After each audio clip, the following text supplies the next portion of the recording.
with letters, bearing word that 10 European ships had reached the port of Alexandria on Thursday the 8th and had stopped at such a distance that the inhabitants of the port could see them. A short while later, another 15 ships had appeared. The inhabitants of the port had been awaiting their messenger when suddenly a boat came from these ships bearing 10 men. When they reached the shore, the people of the town spoke with them, asking who they were. They replied that they were English who had come to inquire about the French. The people of the town told them, "No French are with us except those who reside in the port." The English informed them that the French had set out from their country with a great fleet. "We are their enemies, and we do not know what direction they intend to sail. Perhaps they will attack you suddenly, and you will not be able to repel them." However, Al-Said Mohammed Koraim did not believe their words and thought them to be trickery. The English thereupon requested, "Sell us water and provisions according to their value, and we shall stay in our ships, lying in wait for them.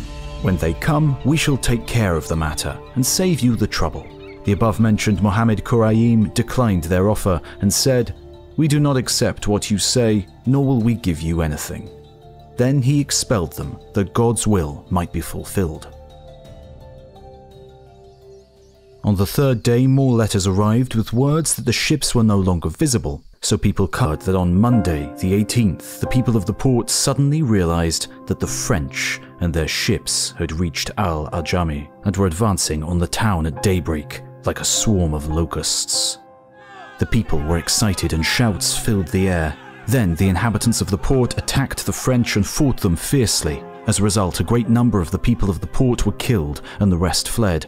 The Kashis makes known to all the Egyptian people that for a long time the Sanjaks, who lorded it over Egypt, have treated the French community basely and contemptuously and have persecuted its merchants with all manner of extortion and violence.